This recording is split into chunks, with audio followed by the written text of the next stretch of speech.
Hey, welcome everybody. We're going to get started. I'm Sarah Winkleman. I'm the director of the Jewish Community Relations Council, the director of education programs and services at the Jewish Community Relations Council, and we're excited to have you all here today. I know we have a number of synagogue religious schools here, and we're so happy to partner with all of you. I want to introduce Stephanie Sanders-Levy, who's on the call, who is a JCRC board member and is going to take a minute to introduce Peter. So Stephanie? Okay, good morning all. Thank you for being with us. My name is Stephanie Sanders-Levy, and I am a proud board and executive committee member of the Jewish Community Relations Council of Washington, D.C. On behalf of the JCRC, I want to thank you all for joining us for the virtual door-to-door conversations. We are really thrilled that 12 conversations are taking place during the week of Yom HaShoah among hundreds of teens, adults, and Holocaust survivors, representing over 20 congregations and organizations throughout the Washington, D.C. area. We're delighted to be able to offer this program virtually for the second year, and we're getting very good at it. For decades, the JCRC of Greater Washington has had the great honor and responsibility to organize and host our community-wide Yom HaShoah programming. We hope that you'll continue your connection after this program and join us for the Yom HaShoah commemoration at 1 p.m. today with keynote speaker Alicia Wiesel, son of Elie Wiesel. You can find a link on our website and Facebook page. Thank you from an infinite pool to our survivors. And thank you to all who are joining us to hear their testimonies and affirm that we will carry on their legacies. In the midst of a global pandemic, we must maintain our obligation to one another and fulfill our responsibility to remember. I want to thank Sarah Winkleman and Janice Rosenblatt, staff of the JCRC, who contributed to these conversations that are happening all week, and to all of our wonderful Jewish congregational educators whose partnership made this possible. Now, next to me on the screen, I am extremely honored and privileged to have Peter Feigl here to share his Holocaust experience and how he survived in hiding without his parents or anyone in his extended family. Peter has not only written 2 diaries detailing his experiences during the Holocaust, but he speaks extensively all around the world sharing his story. Peter, thank you for sharing with us this morning. Thank you, Stephanie. Thank you, Sarah. Thank you, everyone, for coming here this morning to listen to me. You've given me a very difficult task. I'm supposed to tell you within 30 minutes about 92 years of my life. Yes, I'm over 92 years of age at this point. So the best way of doing that, let me start off by telling you that I was born in Berlin, Germany in 1929. And my father, my mother, that you will see in a minute on the slide here. Peter, should I share this slide? I'm sorry to interrupt. Should I share the slide now? Yes. Okay. You'll see me in a baby carriage, and so my father was born in Vienna, Austria. He was an Austrian. My mother was German, and there was a 16-year difference in age between the two of them. My father was totally secular, wanted nothing to do with Judaism, even though his grandfather was a rabbi. So I knew absolutely nothing about Judaism. I never set foot in a temple or a synagogue. I had no idea whatsoever about this. My father was a graduate mechanical engineer, totally integrated into German, Austrian society. My mother went along with all of this. And so I was raised, and in 1933, when Hitler came to power, I was 4 years of age.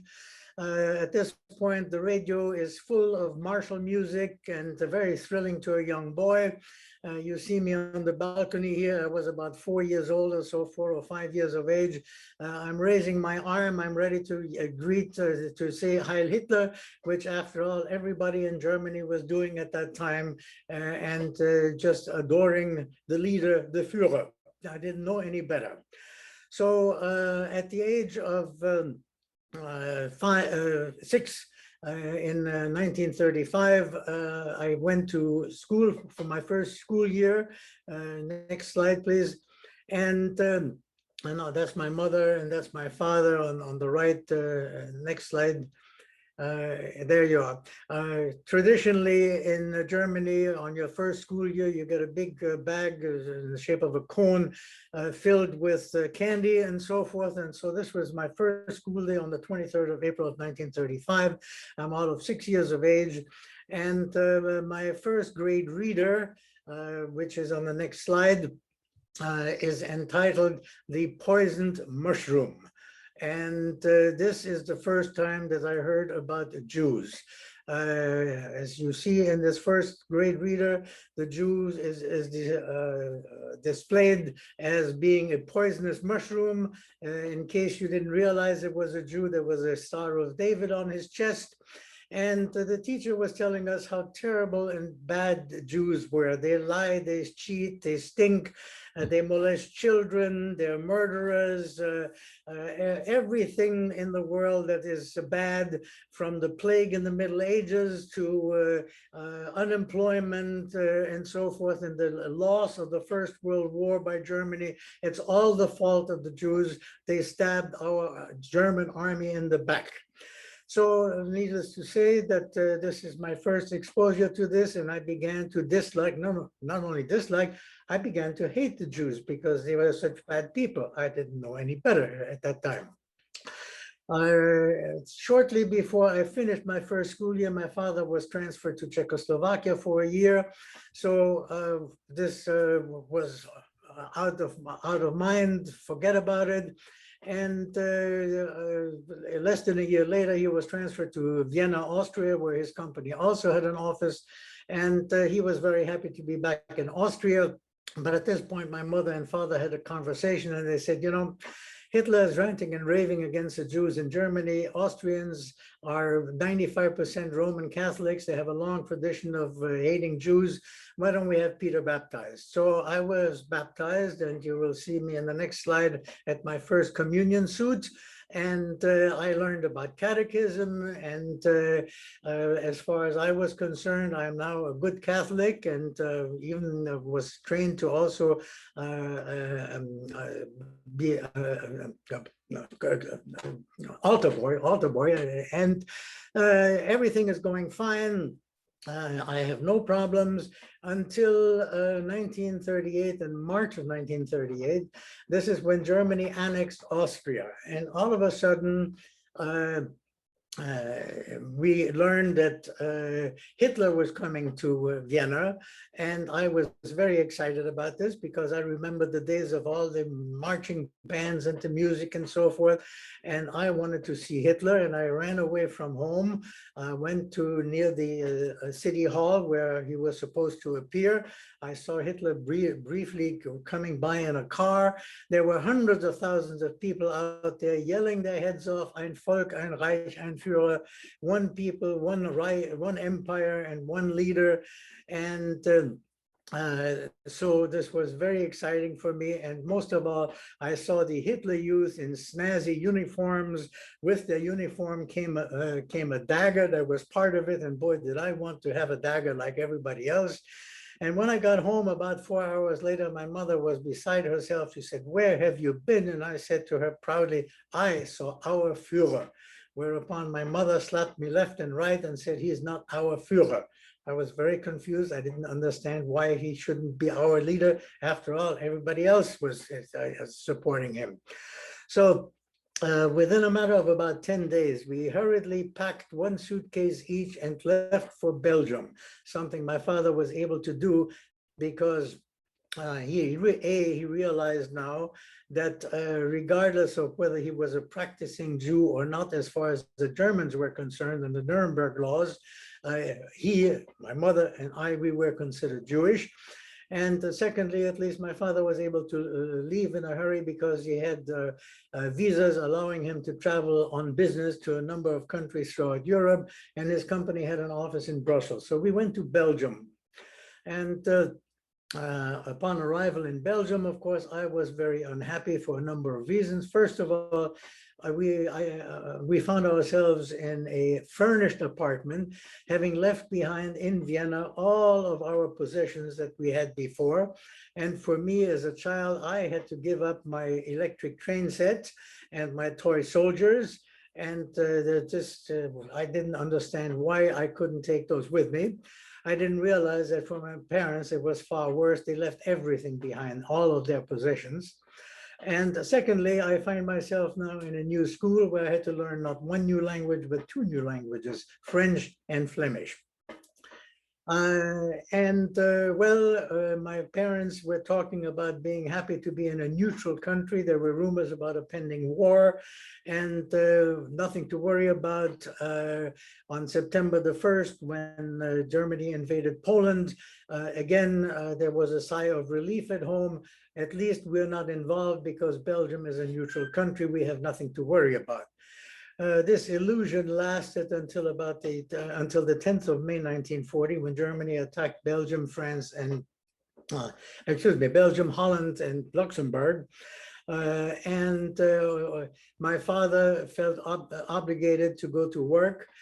That morning on his way to work, there was an identity check. They found that he had a German passport, and the Belgian authorities arrested him as a potential German invader, spy, fifth columnist, or what have you. We were able to locate him about 3 days later and visited him. And my father said to my mother, "Take Peter and your mother," my mother's mother, in other words, my grandmother, who was also in Brussels, Belgium, "get out of here. You don't want to get caught between two armies. You have the Germans coming from the east, and you have the French and the British coming to the aid of the Belgians from the southwest. So get out." So we fled with hundreds of thousands of refugees. You might have seen some old newsreels of those days. The roads were clogged with refugees. Every 20 minutes or so, German dive bombers would machine gun the roads in order to prevent the French and the British to come to the assistance of the Belgians. When that happened, we would jump into the nearest ditch. And I, as an 11-year-old, the only thing I could think of is when I grow up and become, I want to be a pilot and be in the cockpit of an airplane and with a machine gun. That must be a lot of fun. I didn't realize that the cow that dropped dead next to me was hit by a bullet. What the heck? I'm 11 years old. This was very exciting. Took us 10 days to get to Paris. We no sooner got to Paris, air raid sirens went off. My mother said, "I didn't come here to be bombed." We continued, managed to get on a train, went to the south of France, Bordeaux, where my mother, as a person brought up in Germany to observe the law, went to register with the police. The French police had no idea what to do with us. "Now, let me see. You, madam, are born in Germany and married an Austrian. That makes you an Austrian. There is no more Austria. You're here in France with your son and with your mother. You don't have a visa. You don't have the right to be here. Go to a place called Oloron-Sainte-Marie near the Spanish border. They know what to do with you." So we went there by train. Upon arrival, the train was surrounded by French police. We were loaded onto trucks and dumped into a French detention camp called Gurs. Gurs was a camp with 14,000, capable of holding 14,000 prisoners. It had been built about 2 years earlier to hold Spanish refugees from the Spanish Civil War. The conditions were dreadful. I was in a women's barrack with my mother and with my grandmother. As I said, I was only 11 at the time. The barracks had no facilities for washing or toilets or what have you. There was one cold water spigot outside. Toilets were about 200 yards away. They were open pits, ditches. Food was non-existent, consisted essentially of lukewarm liquids for morning, lunch, and dinner, accompanied by one slice of bread. So everybody was hungry and starving. There were no beds. We slept on the floor on straw. And even though there were no beds, we were infested with bed bugs, lice, body lice, and fleas. People were dying from the conditions under which we lived. Anyhow, it was miserable, and we couldn't wait to get out. Worst of all for the adults was the fact that we were totally cut off from the outside world. There was no radio, no television, obviously, no newspapers, and we didn't know what was going on the outside, who won, who lost. On the 22nd of June, France surrendered to Germany and signed an armistice. Under that armistice France was divided into an occupied northern zone and an unoccupied so-called free zone in the south. My mother managed to bluff her way out of Gurs, and we ultimately wound up in a small town called Osh. And this is where my story really is of importance to you, because what I will be talking to you about is about the people who did the right thing, the just people in the world. And here, my mother rang on the doorbell of a large red building. It turned out to be a Catholic convent, and the Catholic nun decided that she was going to help us. She put my mother in contact with a food distribution center in the town of Osh. The slide of there was a center operated jointly by the Quakers and by the Swiss Red Cross. And with a part-time job, my mother here is on the third person on the right in that photograph. With a part-time job there, she was able to bring some food home every day, earn a small amount of money, and was able to get permission from this French police to allow us to rent a small room, a one-room apartment in town.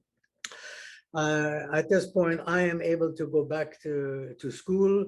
I finished my primary school. My mother was desperately trying to locate my father.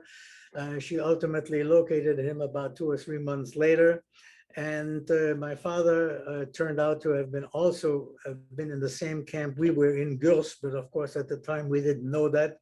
But my father, being 56 years of age at that time, had developed heart trouble, and finally in March of 1943, he was given a 30-day convalescence leave and was able to join us. So at least mother, father, and I were together. I'm an only child, and the family as such, we lived in as I mentioned, a one-room apartment, which served as living room, bedroom, kitchen, bathroom, and what have you.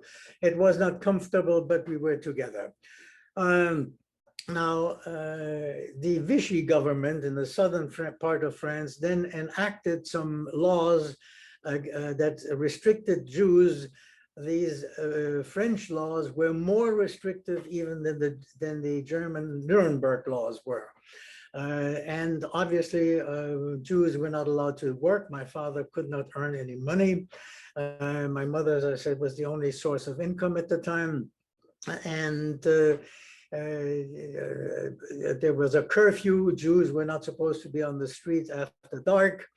And in the summer of 1942, when I'm now 13, rumors are beginning to circulate that Jews have been rounded up in the north, in the occupied zone of France, and we're being transferred, quote, east for resettlement. No one really knew what that east resettlement meant, but clearly my parents were very worried about it. And in the summer of 1942, I was able to go to a summer camp organized by the Quakers, and it was about 20 miles away from the town of Osh where we lived.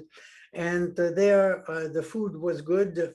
Food was severely rationed. We were all in those days obsessed with where's the next meal coming from? What will we be able to eat? And but I was happy being with other children. The director of that home was a devout Catholic lady, Mrs. Cavaillon, who took me under her wing and took me with her to 7 o'clock mass almost every morning. Again, I was an altar boy there, and things were going fine until the middle of August of 1942, when my father suddenly appeared unexpectedly. He had ridden on a bicycle. He came to give me a small pouch and said, "Don't look in that, that's for you to keep. I have to get back home to Osh before dark because of the curfew." And as he disappeared from view, I was overcome with a horrible feeling that I don't think I'll ever see my father again. And a few days later, on the 26th of August, Mrs. Cavaillon called me in and said, "I have some sad news to tell you. Your parents have just been arrested yesterday. I don't know where they are, but don't worry, I will take care of you. And I'm organizing a novena at the end of 9 days. I'm sure your parents will be returned to you." And when I looked inside the pouch, I realized that indeed my parents must have expected something terrible to happen to them because of what I found in the pouch. 2 days later, the French, I should mention here that on that same day, on the 27th of August, I began to write the first of 2 diaries that I kept on a contemporaneous daily basis. And 2 days later, the French police came to arrest me.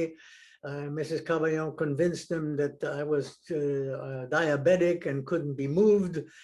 They left me alone. She wrote to the Quakers and said, "I have a Jewish child on my hand. Please help me protect this child." The Quakers said, "We're in luck. We're able to send 500 Jewish orphans to the United States. Have them fill out these forms." When I filled out the forms on the religion, I put Catholic. The Quakers came back to her and said, "Mrs. Cavaillon, you don't understand. We're trying to save some Jewish children." Mrs. Cavaillon wrote back to them. And by the way, this is all documented. They have been found in archives, this exchange of letters. So Mrs. Cavaillon said, "No, you don't understand. When the police comes here and I show them his baptismal certificate, they tell me it's worthless as far as the Vichy government is concerned. This child is Jewish." So ultimately, I was supposed to be included in this convoy to go to America, to be leaving around the end of November of that year. On the 6th of November, Mrs. Cavaillon took me personally to Marseille and turned me over to the Quakers, where I was to wait for the sailing of the ship. On the 10th of November, the Allies landed in North Africa, and this was the reason why the Germans decided to occupy the so-called free zone in order to protect the French from invasion by the Allies, by the Americans. In my diary, I wrote, "Goodbye, America." I realized it was curtains for me. I wasn't going to sail. The Quakers now had to find some way of what to do with me and other children. We were bounced from one orphanage to another until the middle of January, on the 15th of January.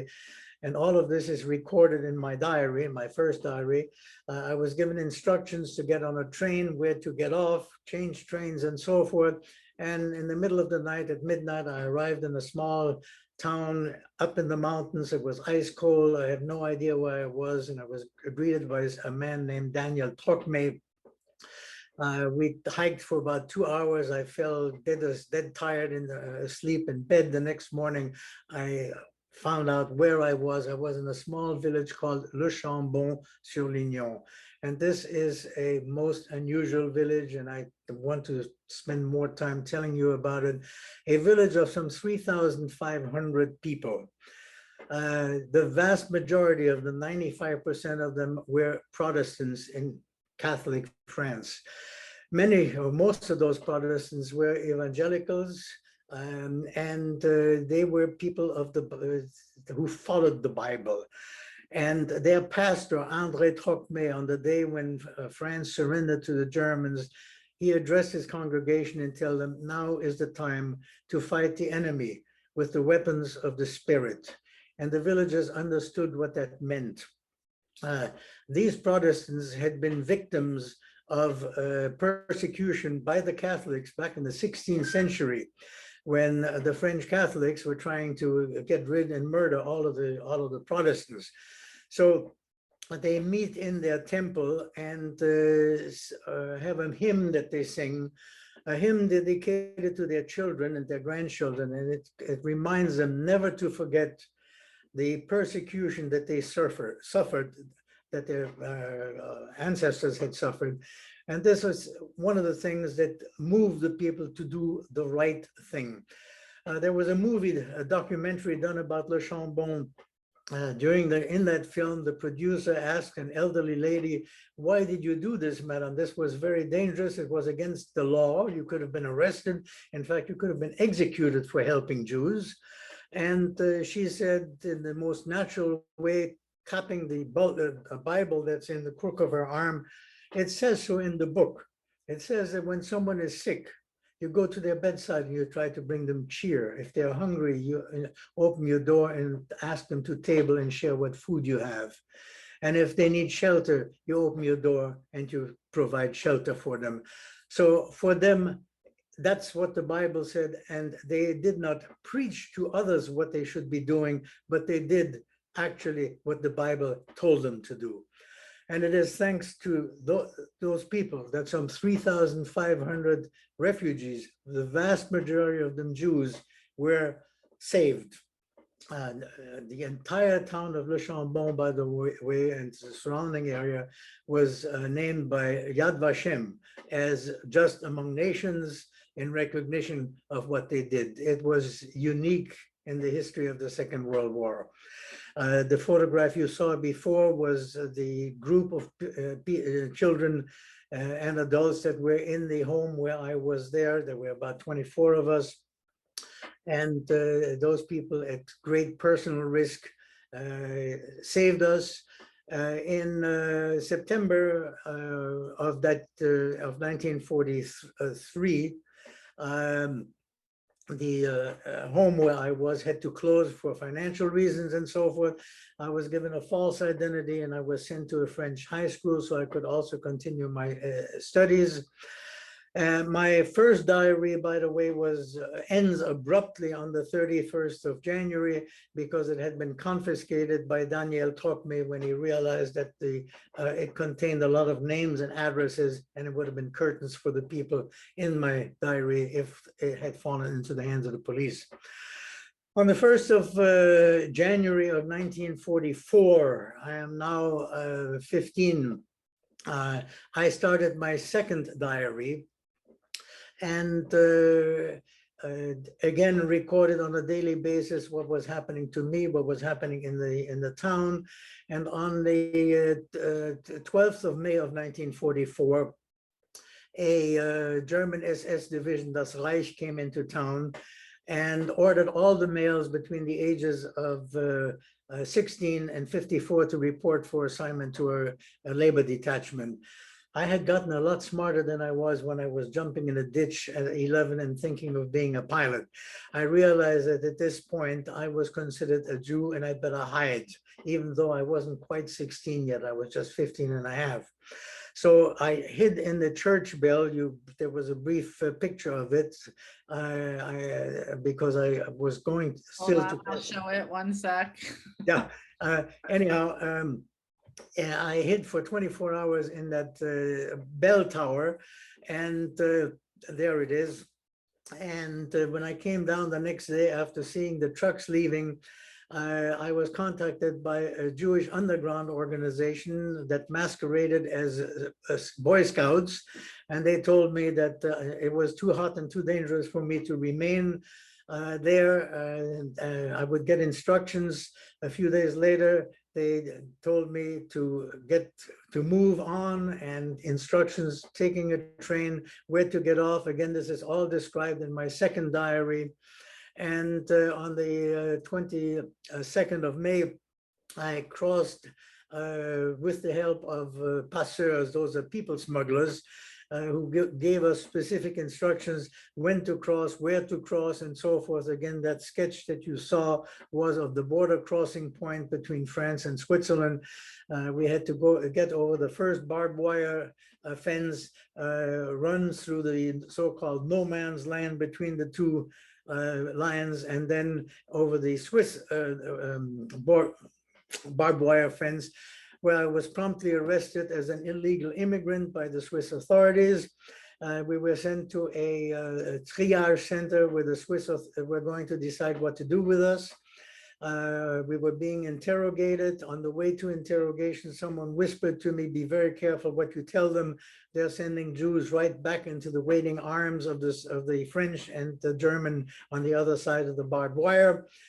When I was interrogated, I pulled out my baptismal certificate, and the Swiss interrogator said, "Ah, Monsieur Catholique, bienvenue en Suisse. You're a Catholic. Welcome to Switzerland." So fortunately for me, that was the end of running. I now found myself in a neutral country. My father had given me the name of a business associate, a Swiss business associate of his. The authority contacted that family. They decided to take me in, and for me, the war was ended. What happened to my parents? It wasn't until January of 1945 when the Soviets first stumbled upon Auschwitz and, quote, liberated it. When in these free Swiss newspapers, articles appeared with photographs of the horrors of those death camps, the first of them. And at that point, I came to the realization that that is most likely where my parents ultimately wound up. I didn't get proof of that until many years later in the 1990s when I was in retirement in Florida, when I discovered from another, by the way, this is my mugshot when the Swiss police arrested me.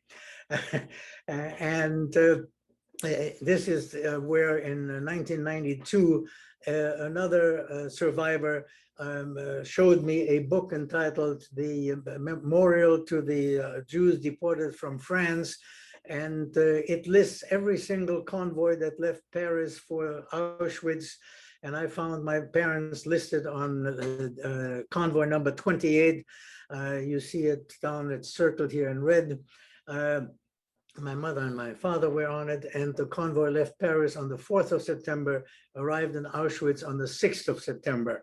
And my mother was, as I discovered later, killed, gassed on arrival. It wasn't until many years later, just about 4 or 5 years ago, that I learned that my father apparently survived the train trip and was kept alive, was given a number 63069, and lived until the 30th of September when he appeared in a medical facility there, and that was the end. So he evidently died in that facility at that time. My point is here, what significance does any of this have to you? And I think the point I'm trying to make here is this. I was taught to hate. I didn't know any better as a child, but as a child, I was told to hate Jews. Nowadays, with all the anti-Semitism and so forth that is going on in this country, we have to be aware of the fact that you're born with an empty brain, and most children begin to develop likes and dislikes from their parents, or the first ones that they hear it from. And be careful, because Jews were a minority. In Germany, they represented less than 1% of the total population. But as I said before, they were blamed for everything that went wrong. It's their fault. It's not impossible. History, unfortunately, has a way of repeating itself. It's not impossible that the day may come where, because of unemployment, because of inflation, economic situations, or what have you, their leaders will have a need to find someone to blame for the problems. It's never the problem of the leadership. It's because of evil influence from the outside. And those outsiders are going to be some minority. And every one of you young people, you've either been the target of a bully, bullied someone or witnessed someone being bullied. And my my prayer is that the next time that you witness that, you will put an immediate stop to it. Why should you put an immediate stop to it? Because A, it is the right thing to do and everyone knows right from wrong. But if that's not enough, there's a second good reason, and that is, I call that survival.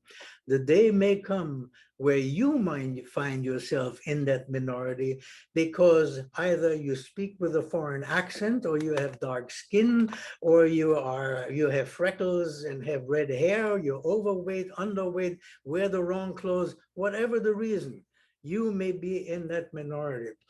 And that is why you must put a stop to it. There was one German pastor who at first supported Hitler, realized what he was doing, changed his mind and spoke up.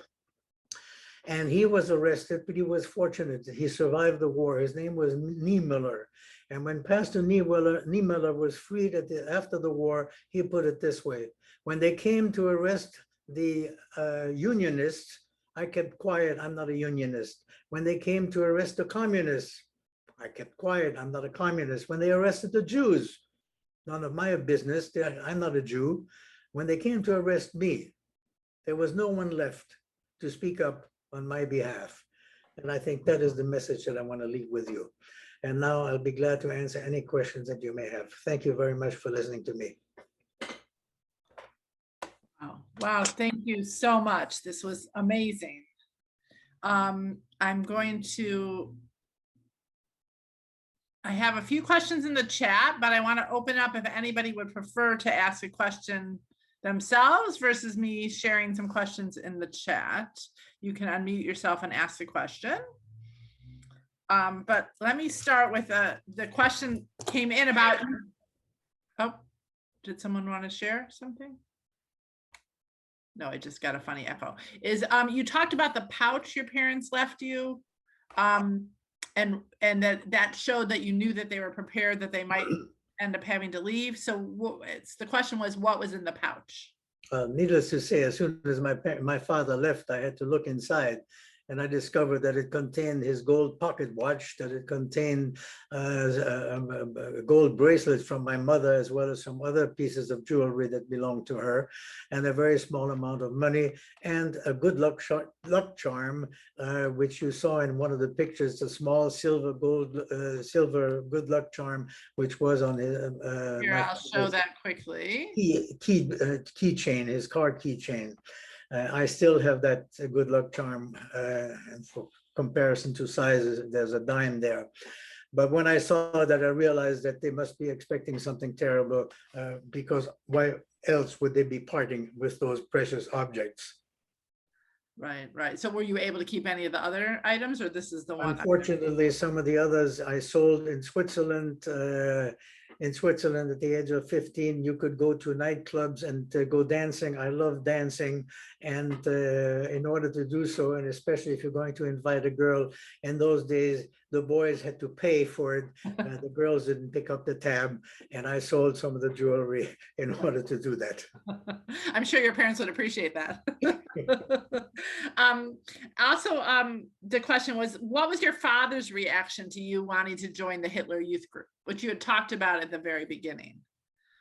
I don't think that my father was upset about it. I think he sort of found it normal, because in those days, every young boy and young girls wanted to join there was a Bund Deutscher Frauen, a league of German girls, and they promised you pie in the sky, okay? And as 6, 7, 8, 9, 10, 11, 12-year-old, you want to be part of the group. Everybody else is doing it. Why shouldn't I? Right. So they understood that. Yeah, that's yes.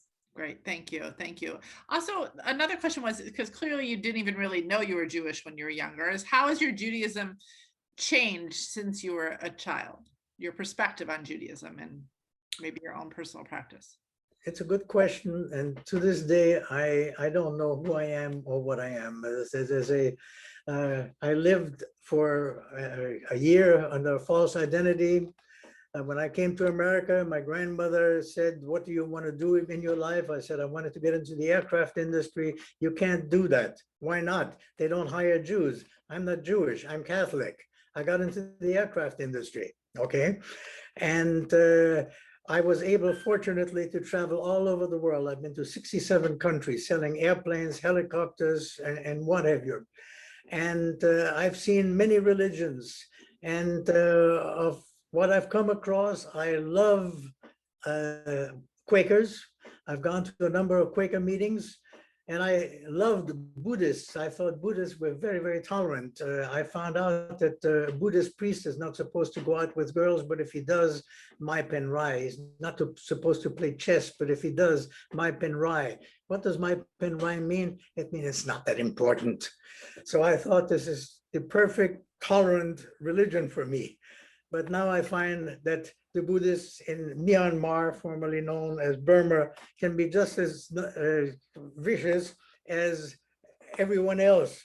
And by the way, that doesn't exclude Christians, because for 600 years, Catholics and Protestants have been fighting in Ireland. And by the way, 3 or 4 days ago, they started fighting again. So my experience has been organized religion. I haven't found the right one for me yet. So you don't necessarily consider yourself one particular religion? No. Okay, thank you. And then someone did ask what you did, which is good because you answered in that question, but also what time, when did you come to America? I came to America in 1946. In July of 1946, I was 17 and a half. As I mentioned, my grandmother had managed to make it to the States, as well as my aunt and my uncle. And of course, the last time my grandmother saw me was when we were in Gurs in the concentration camp. I was 11. I'm now 17 and a half, and I was told to be in bed at 9:30 in the evening and not to go out to Central Park. She lived in New York. Stay away from American girls. They have bad intentions. I wanted to meet these girls, but she didn't approve of that. So I had to get away from her. So as soon as I turned 18, I joined the U.S. Air Force. And I spent 3 years in the Air Force. It was the best thing that could have happened to me, because during those 3 years, the Air Force didn't send me to the aircraft schools that I wanted to go to. Instead, they put me into air technical intelligence, translating captured German documents. And with that, I had to go in the library constantly to read up on physics, on chemistry, you name it, every field of science and technology in order to translate these documents. So at the end of 3 years, I knew a little bit about everything, and that came in very handy subsequently when I was looking for work in the aircraft industry. I did pay for my own flight school and got a pilot's license. That also helped. That's great. That's great. And we're going back. Some people wanted, sorry, there's a lot of questions in the chat, so I'm trying to get them all. So one question, which I had actually thought of at the time you were telling your story, is when did you realize what was going on? And then his follow-up, this is Jordan asked this question, and how did that change how you saw the world? I suppose the thing, the salient point here is that to me, any religion is something that one selects. Most people, their religion, they'll adopt the religion of their parents because that's what they're first exposed to. I could not relate this as a matter of race. Sammy Davis Jr., a Black American entertainer, converted to Judaism. So if he can do that, then it's a matter of belief to me and not a matter of race. This was the hardest thing for me to accept, and to this day, I have problem accepting it. By the way, there are Black Jews in Israel, many of them Ethiopians who fled from Ethiopia and found refuge because they adopted Judaism as their religion back several hundred years ago.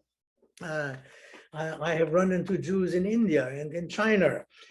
So it's not a matter of race. This is why I'm still struggling to this day with trying to come to terms with it. Okay, thank you. Well, yeah, and there are a lot more. Well, there's a lot of different questions about, do you forgive the German and French people after the war? Okay, I had to deal with Germans on business back in the 1950s and 60s and 70s, and whenever I went to Germany, I sort of had mixed emotions. Especially if I met someone who was in their 50s and 60s age-wise, and I asked myself, and what did you do back in the Hitler days?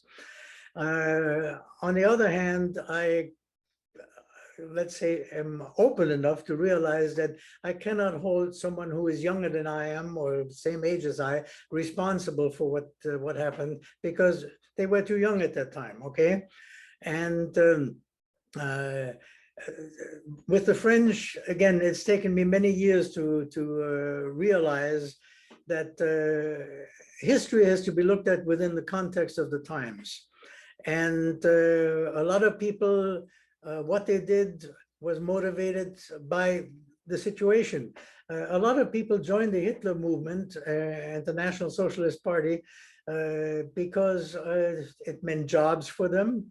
It meant Germany becoming a big power again after having lost the First World War.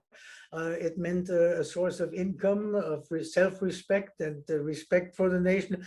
So you may have heard these some of these arguments before. Hitler promised to make Germany great again.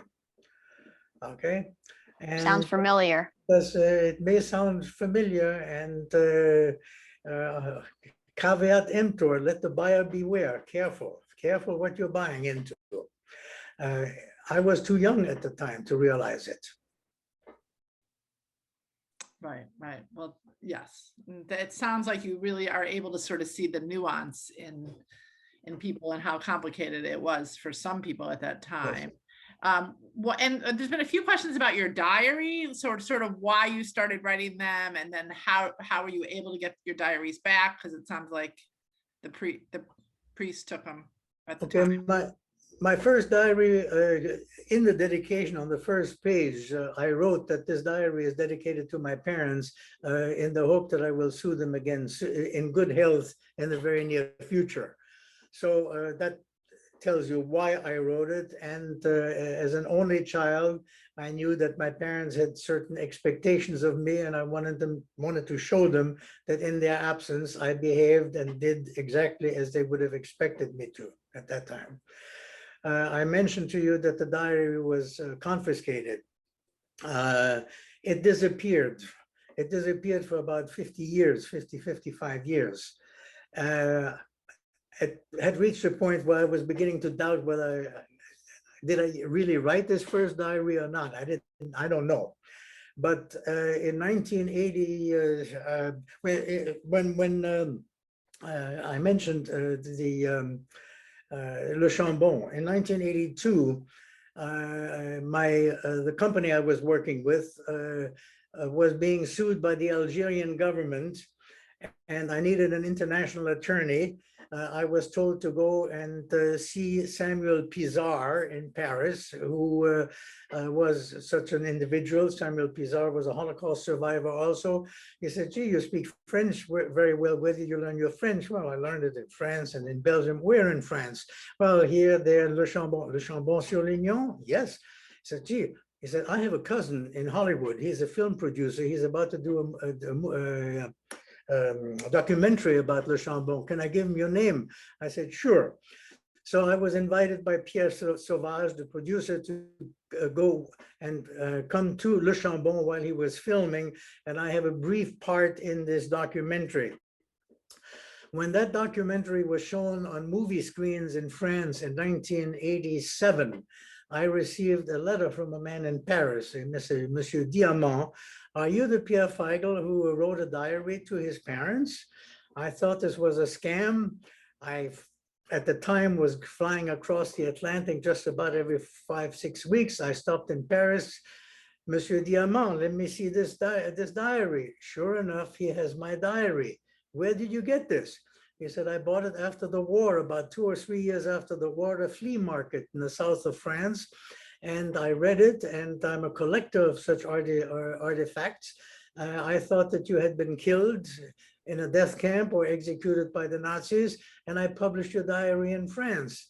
I want my diary back. Well, I'm a poor man. I had to pay to have the book published, and so I had to buy my diary back for $265. I'm still chafing at the bit today of that. But anyhow, that's how I got my diary back. In 1992, 93, I came to the realization, and by that time, the Holocaust Museum had recorded my oral history, as did the Spielberg Foundation. And I now realize that when I die, my children, my 2 daughters, are going to go through my paperwork. And what's this? I don't know. I can't read it. It's in French. It's in German. It'll wind up in a trash can. So I donated my diaries to the Holocaust Museum.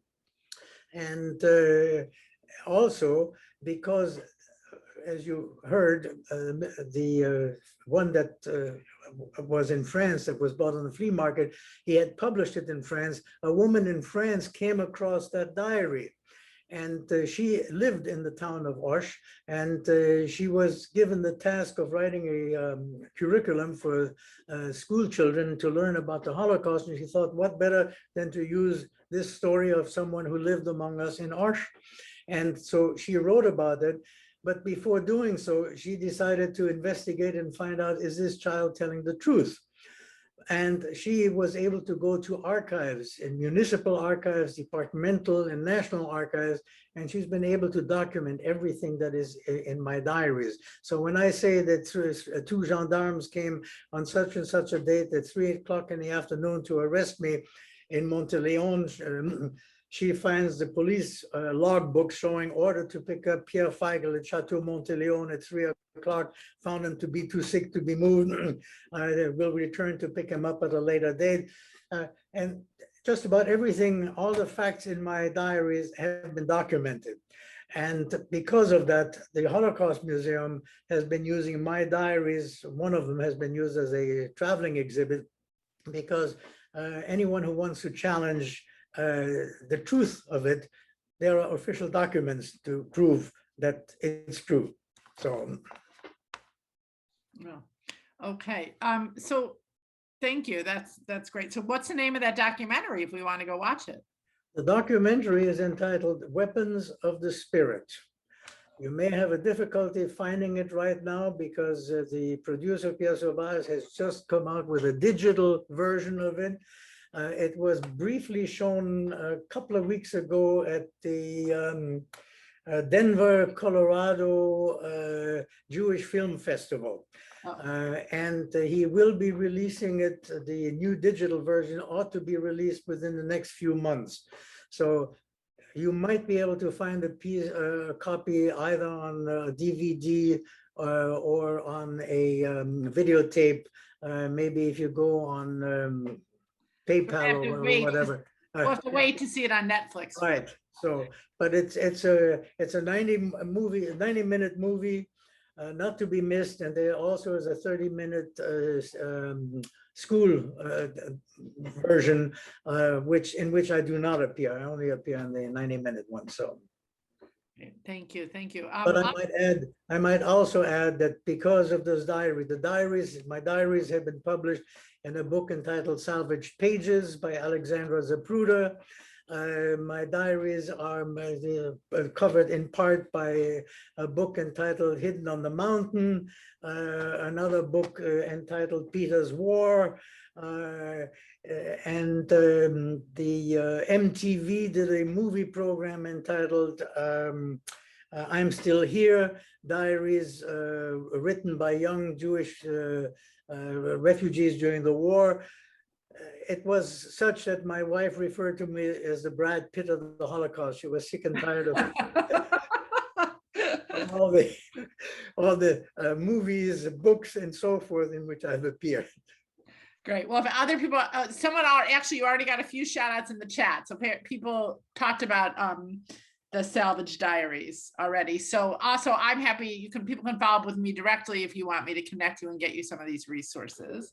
I'm not sure, we only have a couple more minutes, so I'm not sure we're gonna have time to go to all the questions. But one of them was about talking to your children. So did you talk to your daughters about what happened to you as they were growing up? What was that experience like? A good question. I got married in 1954 to another German Jewish woman. Refugee came to the States, however, before the war. She came into New York on the day after Kristallnacht in November 38. Anyhow, she gave me two daughters, and I hid from my daughters my past, the Jewishness, until my oldest daughter was about 17, and that's when I first began to talk about it. And it came as a big surprise to them. And one of those two daughters, the oldest one, who lives near me in Rockville, she gave me two grandsons, two boys. They are now, one is 26, the other one is 29, and they're both graduates from of Penn State. They invited me to speak in their schools when they were in 8th grade, so both. And I've spoken in many, hundreds of schools by now, and also the Holocaust Museum has sent me all over the country speaking to teachers in Texas, in California, and you name it. So. Wow, amazing. Well, so I'm just going to reach back to the last question. Is going to be a couple themes that came up about. So it's interesting for all of us who are Jewish students, Jewish educators, in terms of your Jewish identity. Did you raise your children as Jewish? How do you deal with people seeing you as Jewish, even though you don't necessarily identify with the religion? That's a really short question, I know. It's I did not raise my children in any religion because both my wife and I felt that religion is something that an individual must choose. So the name of the game is to expose them to all the major religions of the world. And when they're old enough to make a decision, let them pick whatever they want to. And that's pretty much the spirit in which I raised them. Maybe that was wrong, right? I think it was right, but that's my opinion. What was the other part of your question?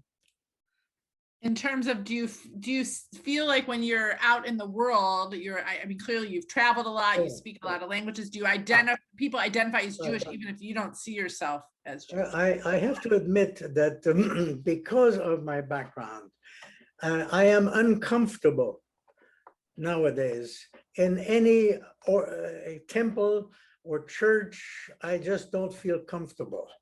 And as a matter of fact, once back in the 1990s, when my wife and I were invited to attend a Holocaust memorial ceremony in Miami, because of bad weather, they canceled it outdoors, and it was supposed to be somewhere indoors. And I suddenly found myself inside a synagogue, and they had a color guard marching into the temple, and they closed the doors, and I was overtaken suddenly with fear of being locked up and to hear the military, and I had to get out.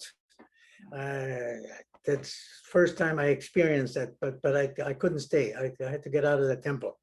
So it's obviously, it marked me, my past. Clearly. Well, I cannot be on behalf of everyone. I don't know if you can see the chat, but there's a million people saying thank you in many different ways in the chat. And this was such an important conversation, such a tribute to your family and to all the people that perished in the Holocaust. And we really so appreciate you taking the time to talk to us today. This was a very important experience. And I want to thank you, Sarah, and all the members of the JCC for having invited me and listened to me, and especially you young people. I hope you got the message. Do the right thing. Thank you very much. Thank you. And I think Peter can stay on a few minutes if anybody wants to stay on, if I didn't get to ask your question, but Yeah. thank you all for coming.